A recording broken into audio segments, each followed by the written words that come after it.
Je suis Mary Todd Lincoln, femme d'Abraham Lincoln, 16e président des États-Unis. Mon histoire se déroule dans une période de bouleversement, de 1861 à 1865, pendant la présidence de mon époux et la sanglante guerre civile qui divisait notre nation. Permettez-moi de partager mon récit, mes joies et mes peines, mes espoirs et mes désillusions, alors que j'étais une première dame au cœur de l'histoire. Lorsque mon époux a été élu président en 1860, je ressentais à la fois une grande fierté et une profonde appréhension. Notre arrivée à la Maison-Blanche en mars 1861 fut marquée par des tensions politiques à leur comble. La sécession de plusieurs États du Sud avait déjà commencé, et la guerre civile était imminente. Je savais que mon rôle de première dame ne serait pas de tout repos, mais je ne pouvais imaginer l'ampleur des sacrifices et des tragédies qui nous attendaient. Je me considérais comme une femme instruite et raffinée, ayant grandi dans une famille influente de Lexington, dans le Kentucky. Ma connaissance des affaires publiques et mon talent pour la conversation m'ont permis de soutenir mon époux dans ses responsabilités. Pourtant, ma position était souvent critiquée.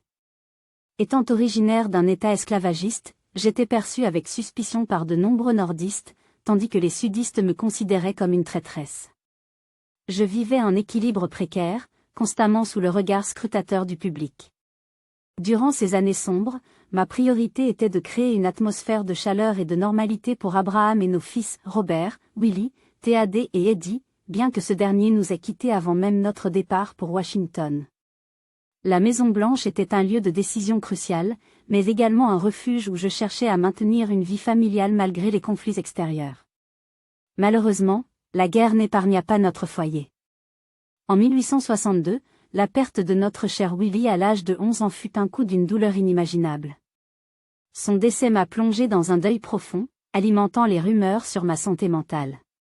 En tant que première dame, je me suis engagée à soutenir les soldats blessés et leurs familles.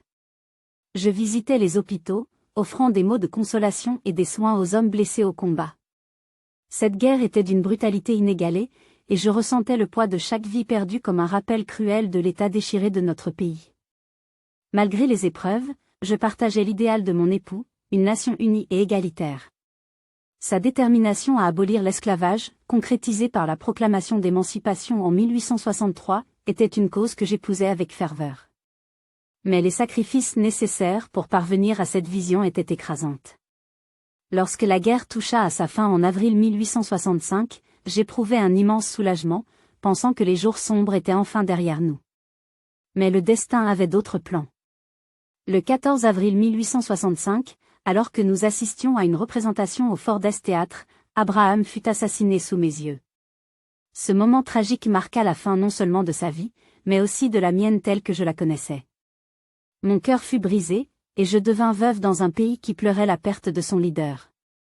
Aujourd'hui, en partageant mon histoire, je souhaite que l'on se souvienne de moi non seulement comme l'épouse d'un grand homme, mais aussi comme une femme ayant enduré les tempêtes de son époque avec courage et dévotion. Mon chemin fut parsemé de douleurs, mais également d'un amour profond pour ma famille et pour une nation que j'espérais voir renaître, unie et plus forte.